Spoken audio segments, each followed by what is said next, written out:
बिस्मिल्लाहिर्रहमानिर्रहीम। अस्सलाम वालेकुम। बेटा, आज हम पढ़ेंगे इंटीग्रेशन के बारे में। तो स्टार्ट करेंगे एक्सरसाइज नंबर 3.2 के साथ। और 3.2 में यूज़ होने वाले जो इंटीग्रेशन के रूल्स हैं, पहले उनको थोड़ा स्टडी कर लेते हैं कि वो रूल्स क्या हैं, और लेटर ऑन हम क्वेश्चंस में उनके यूज़ को स्टडी करेंगे कि कैसे इनको क्वेश्चंस में यूज़ किया जाएगा।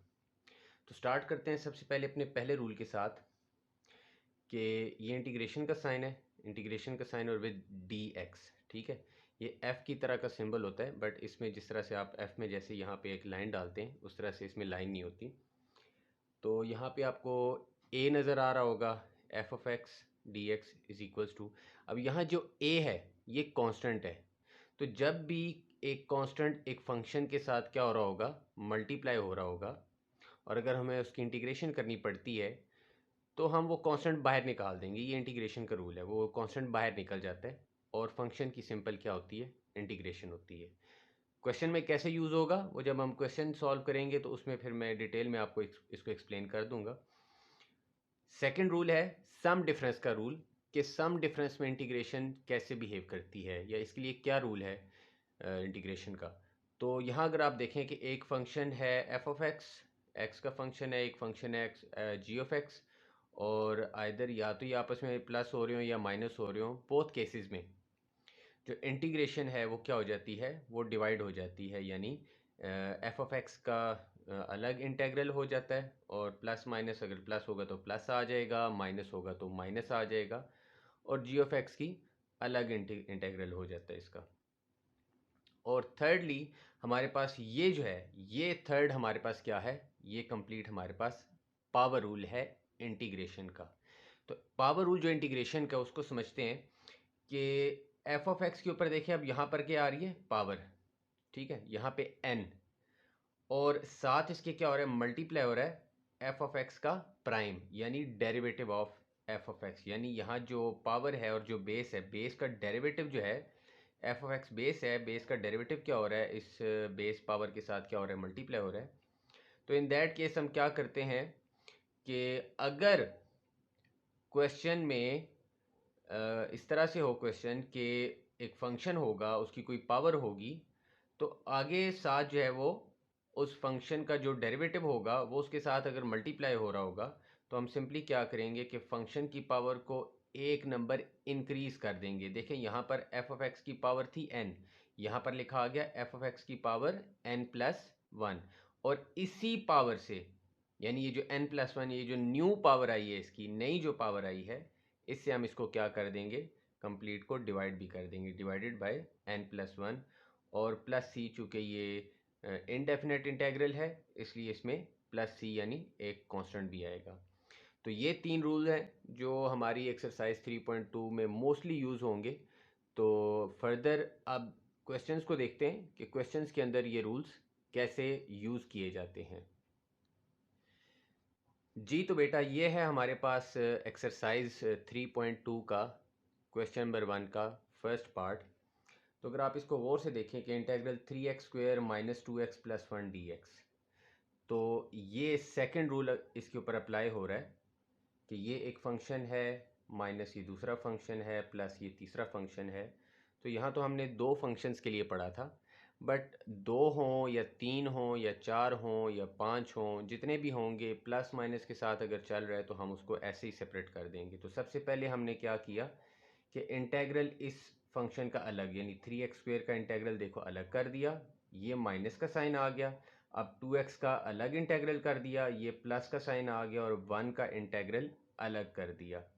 अब यहाँ पर पहला रूल लगेगा कि अगर एक कांस्टेंट फंक्शन के साथ क्या हो रहा है, मल्टीप्लाई हो रहा है, तो इंटीग्रेशन का रूल ये कहता है कि वो कांस्टेंट फंक्शन से या उस फंक्शन के इंटेग्रल से बाहर निकल जाएगा। तो यहाँ ये जो 3 मल्टीप्लाई हो रहा है x² के साथ, ये 3 कांस्टेंट है, ये बाहर निकल जाएगा। तो देखें 3 बाहर आ गया, और इंटेग्रल का साइन और रिमेनिंग जो था x² dx as it is, minus के साथ माइनस एज इट इज़ आ गया है। अगेन यहाँ पर अगर आप देखें तो यहाँ 2 कांस्टेंट है, अब ये 2 ऐसे ही बाहर चला जाएगा, इस रूल के अकॉर्डिंगली 2 बाहर आ गया। इंटेग्रल x बच गया था dx और प्लस इंटेग्रल 1। अब यहाँ 1 को हम बाहर नहीं निकाल रहे, इसलिए कि यहाँ पर फंक्शन जो है वो 1 इटसेल्फ कांस्टेंट ही है, कोई और फंक्शन नहीं है यहाँ पे, ठीक है। तो यहाँ पर जब हम आते हैं तो अब इस हिस्से को अगर आप देखें, ये जो है इस 3, ये तो देखें ये वाला 3 एज इट इज़ ये 3 आ गया। अब इस चीज़ को हमने समझना है कि integral x square D x, तो उसके लिए हम आते हैं यहाँ पर इस अपने पावर रूल के यूज़ के ऊपर कि अगर एक फंक्शन है उसकी कोई पावर है, तो जैसे यहाँ पे हमारे पास जो फंक्शन है वो x है और उसकी पावर क्या है 2, बेस उसकी x है, पावर है उसकी 2। और हमने यहाँ ये स्टडी किया था कि अगर बेस का डेरिवेटिव साथ क्या हो रहा हो, मल्टीप्लाई हो रहा हो, तो हम फिर ये रूल अप्लाई कर सकते हैं। तो हम सबसे पहले मेक श्योर ये करेंगे कि क्या बेस का डेरिवेटिव साथ मल्टीप्लाई हो रहा है या नहीं। तो हम अगर यहाँ गौर से देखें तो बेस x है बेटा, बेस जो है वो x है, तो x का जो डेरिवेटिव है, जो प्राइम है x का, जो डेरिवेटिव है x का, x के लिहाज से वो क्या होता है 1 होता है। तो यहाँ पर अगर एक्स स्क्वायर के साथ मल्टीप्लाई 1 लिखें या ना लिखें फ़र्क नहीं पड़ता, ठीक है। इन अदर वर्ड्स यहाँ पर 1 मौजूद है भी और नहीं भी है, तो उसको हम यूज़ करते हुए कि x बेस का डेरिवेटिव तो साथ मौजूद है इन फॉर्म ऑफ 1, जो कि उसके साथ मल्टीप्लाई हो रहा है, तो इट मीन्स कि ये वाला रूल हम इसके ऊपर अप्लाई कर सकते हैं। अब इसको लिखा कैसे जाएगा, तो हमने यहाँ क्या देखा था कि जो फंक्शन था उसको एज इट इज़ लिखा, यानी जो बेस थी उसको एज इट इज़ लिखा। यहाँ पर बेस है बेटा x, तो हमने एज इट इज़ लिख दिया। और जो पावर है यहाँ इसकी पावर n थी, तो जब हम इसको सॉल्व करते हैं, इस रूल को अप्लाई करते हैं पावर रूल को, तो पावर को एक नंबर इंक्रीज कर देते हैं। चूँकि यहाँ पावर 2 थी, तो अब नेक्स्ट स्टेप में जब इसकी पावर आएगी तो 2 + 1 यानी 3 आ जाएगी। और हमने यही चीज़ यहाँ पढ़ी थी कि जो ये नई पावर आएगी उससे हम इस बेस को क्या कर देंगे, डिवाइड भी कर देंगे। चूँकि नई पावर अब 3 हो गई है, तो हम x³ को 3 से क्या कर देंगे, डिवाइड कर देंगे। अब ये माइनस आ गया, ये 2 एज इट इज़। अगेन अब इस पे आते हैं कि इंटेग्रल x dx, यहाँ पर x की पावर क्या है 1 है। वो लिखें या ना लिखें आपको ऑलरेडी आइडिया होगा इस चीज़ का कि उससे फ़र्क नहीं पड़ता। अब यहाँ जो बेस है वो x है, तो अगेन यहाँ पर आते हैं कि जो बेस है यानी फंक्शन एफ ऑफ एक्स जो है वो यहाँ पे x है और जो n है उसकी जगह पे 1 है। तो अब हमने ये देखना है कि क्या बेस का डेरिवेटिव साथ मौजूद है, तो बेस तो x है और x का x के लिहाज से डेरिवेटिव जो है वो क्या होगा 1 होगा। तो वो 1 यहाँ पर साथ मल्टीप्लाई हो रहा है, उसको लिखा जाए या ना लिखा जाए फ़र्क नहीं पड़ता। तो इट मीन्स कि यहाँ पर हम ये रूल यूज़ कर सकते हैं। तो करना क्या है कि बेस को एज इट इज़ लिखना है, यहाँ पर बेस x है तो x एज इट इज़ लिखा, ये 2 एज इट इज़ रिपीट हो गया था। बेस को एज इट इज़ लिखा और बेस की जो पावर है यानी जो पुरानी पावर थी इस रूल के अकॉर्डिंगली n थी, और यहाँ पे जो हमारी पुरानी पावर है वो क्या है, यहाँ पे x की पावर 1 है। तो अब जो नई पावर आनी है वो पुरानी पावर में 1 क्या कर देंगे, प्लस कर देंगे। क्योंकि यहाँ पुरानी पावर 1 है, तो जब नई पावर इस x की लिखेंगे तो 1 + 1 यानी 2 लिखी जाएगी। और इस रूल के अकॉर्डिंगली जो नई पावर आती है उसी पावर से इस बेस को क्या किया जाता है, डिवाइड किया जाता है। चूँकि अब नई आने वाली पावर 2 है, तो हमने 2 से इसको क्या कर दिया, डिवाइड कर दिया, प्लस एज इट इज़ आ गया। और 1 की जो इंटीग्रेशन है वो x के लिहाज से, चूँकि x वेरिएबल चल रहा है तो x के लिहाज से x है, और प्लस c यानी कि इनडेफिनेट इंटेग्रल है उसके लिए एक, प्लस c यानी कांस्टेंट आ जाएगा। अब यहाँ पर ये 3 और ये 3 दोनों आपस में क्या हो जाएंगे, कैंसिल आउट हो जाएंगे। तो जो बच जाएगा रिमेनिंग चीज़ वो सिर्फ बचेगा x³ माइनस यहाँ से ये 2 और ये 2 भी क्या हो जाएंगे, कैंसिल हो जाएंगे। तो रिमेनिंग हमारे पास जो रहता है वो x² आ जाता है, plus x as it is आ जाएगा और प्लस का c। तो एट द एंड इस क्वेश्चन की जब हम इंटीग्रेशन करते हैं जो हमारे पास आंसर आता है वो आता है x³ minus x² plus x plus c। जी तो बेटा क्वेश्चन नंबर 1 जो है उसका पार्ट 1 हमने देख लिया कि उसको कैसे सॉल्व करना है। और अब हम आते हैं क्वेश्चन नंबर 1 के सेकंड पार्ट के ऊपर। तो सेकंड पार्ट कुछ ऐसे है कि integral x bracket square root x plus 1 bracket close और dx, ठीक है। तो सबसे पहला जो अब हम काम करेंगे, तो जो कि इन क्वेश्चंस के सॉल्यूशन में सिर्फ इंटीग्रेशन के रूल्स नहीं यूज़ होते बल्कि अलजेब्रा के भी रूल्स यूज़ होते हैं। तो हम कुछ अलजेब्रा के रूल्स को यूज़ करेंगे और बाकी हम इंटीग्रेशन के रूल्स को यूज़ करेंगे। तो अलजेब्रा के रूल्स आप चूँकि ऑलरेडी मैट्रिक में पढ़ चुके हैं, तो मैं जस्ट उनको सिंपली बस थोड़ा सा उनके बारे में बताऊंगा, और मेजर जो मेरा फोकस होगा वो मैं इंटीग्रेशन के रूल्स को एक्सप्लेन करूंगा। तो यहाँ पर मैंने एरोज लगा दिए हैं कि x जो है वो पहले स्क्वायर रूट x से मल्टीप्लाई होगा और x फिर 1 से मल्टीप्लाई होगा। तो जब x की यहाँ पावर 1 है, यहाँ जो स्क्वायर रूट है इसको एक्सपोनेंशियल फॉर्म में 1/2 लिखा जाता है। तो जब x से मल्टीप्लाई होगा तो x की पावर क्या आ जाएगी 3/2, यानी 1 में 1/2 ऐड हो जाएगा, ठीक है। प्लस, और जब ये x 1 से मल्टीप्लाई होगा तो क्या आ जाएगा, x आ जाएगा, ठीक हो गया। तो ये तो था अलजेब्रा का रूल। तो ये पहला स्टेप अलजेब्रा के रूल से आया। अब सेकेंडली हम अगेन इस स्टेप पे आएंगे कि हमने ये जो रूल इंटीग्रेशन का पढ़ा था कि अगर दो फंक्शंस ऐड हो रहे हों या सब्ट्रैक्ट हो रहे हों और उनकी हमें इंटीग्रेशन करनी पड़े, तो हम क्या करते हैं कि हर फंक्शन की अलग अलग इंटीग्रेशन करते हैं, यानी हर फंक्शन का इंटेग्रल अलग अलग हो जाता है। तो यहाँ पर हमारे पास दो फंक्शन है, एक है x की पावर 3/2 और प्लस दूसरा फंक्शन है x।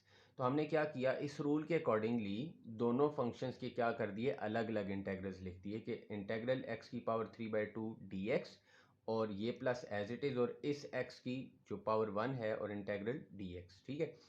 अब यहाँ पर इससे जो नेक्स्ट स्टेप है उसके लिए हम आएंगे अपने पावर रूल के यूज़ के ऊपर कि ये फंक्शन है, चूंकि यहाँ इसका कांस्टेंट कोई नहीं है तो ये रूल इसमें अप्लाई नहीं हो रहा, तो यहाँ पर इसमें ये रूल अभी अप्लाई हुआ है। और अब हम आ रहे हैं पावर रूल के ऊपर। तो बेस x है, पावर 3/2 है, तो इसके अकॉर्डिंगली एफ ऑफ एक्स जो है वो x है और n की जगह पे क्या लिखा हुआ है 3/2। तो अब देखना ये है कि एफ प्राइम एक्स यानी जो बेस है जो कि यहाँ पे x है, क्या उसका डेरिवेटिव इसके साथ यहाँ मल्टीप्लाई हो रहा है या नहीं हो रहा। तो x जो है उसका derivative with respect to x जो है वो 1 होता है, तो उसको यहाँ साथ मल्टीप्लाई 1 लिखें या ना लिखें फ़र्क नहीं पड़ता।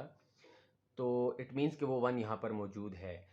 तो इससे हम इसकी मदद से हम पावर रूल लगाते हुए अब हम क्या करेंगे कि हमने एफ ऑफ एक्स जो कि एक्स था उसको एज इट इज़ लिखना है, और उसकी जो पुरानी पावर थी n, यहाँ पर जो पावर है 3/2 है पुरानी इस क्वेश्चन के अकॉर्डिंगली, उसमें 1 को प्लस कर देंगे। तो देखें 3/2 + 1 हो गया, और इसी नई पावर से हमने इस सारी चीज़ को क्या कर देना है डिवाइड। तो 3/2 + 1 से हमने इस x को क्या कर दिया, डिवाइड कर दिया। ये प्लस आ गया। अब यहाँ पे भी एज इट इज़ कि x है, इसका बेस का डेरिवेटिव 1 है जो कि साथ मल्टीप्लाई हो रहा है, उसे लिखें या ना लिखें फ़र्क नहीं पड़ता। तो चूंकि बेस का डेरिवेटिव यानी एफ प्राइम एक्स साथ मौजूद है, तो हम पावर रूल लगा सकते हैं, और पावर रूल के अकॉर्डिंगली x को एज इट इज़ लिखेंगे बेस को, और पुरानी पावर चूंकि 1 है तो नई पावर क्या होगी, वो पुरानी पावर में 1 मज़ीद और क्या कर देंगे, प्लस करेंगे। तो जब 1 में 1 प्लस करेंगे तो वो क्या आ जाएगा 2, और इसी नई पावर से हमने इसको क्या कर देना है डिवाइड, और प्लस कांस्टेंट आ जाएगा ऑफ इनडेफिनेट इंटीग्रल, ठीक है। अब इसको अलजेब्रा के अकॉर्डिंगली सिंप्लीफाई कर लेते हैं कि 3/2 + 1 जो है वो अगर आप एलसीएम लेंगे तो आपको आंसर मिल जाएगा इसका 5/2। तो इसकी x की पावर 5/2 इवन 3/2 + 1 ये भी 5/2 हो जाएगा, और प्लस ये दोनों चीज़ें एज इट इज़ रिपीट हो गई हैं। अब यहाँ ये जो 2 है 5 के नीचे वाला, ये 2 5 से डिवाइड हो रहा है, तो ये ऊपर जाके x से क्या हो जाएगा मल्टीप्लाई, तो ये बन जाएगा 2/5, और x की power 5/2 as it is, plus और ये x²/2 और प्लस का c as it is repeat हो गया। तो यहाँ पर हमारा जो सेकंड क्वेश्चन था, सेकंड पार्ट था क्वेश्चन नंबर 1 का, उसकी जब हम इंटीग्रेशन करते हैं तो उसका क्या आंसर आ जाता है 2/5 x की power 5/2 plus x²/2 plus c।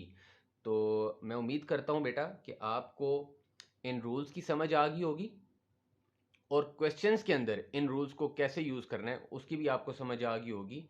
मैंने 2 क्वेश्चन सॉल्व कर दिए हैं, और इंशाल्लाह नेक्स्ट वीडियो में मैं बाकी भी कुछ क्वेश्चंस को सॉल्व करके उनको इंशाल्लाह एक्सप्लेन कर दूंगा। तो कोई चीज़ अगर आपको समझ नहीं आई तो कमेंट में उसको मेंशन कर दें, कमेंट करें, कमेंट्स में मुझे बताएं कि आपको कौन सी चीज़ समझ आ गई है, कौन सी चीज़ समझ नहीं आई। स्पेशली ये ज़रूर बताएं कि क्या चीज़ है जो आपको समझ नहीं आई। मिलते हैं इंशाल्लाह नेक्स्ट वीडियो में। तब तक के लिए अपना ख्याल रखिएगा। अल्लाह हाफिज़।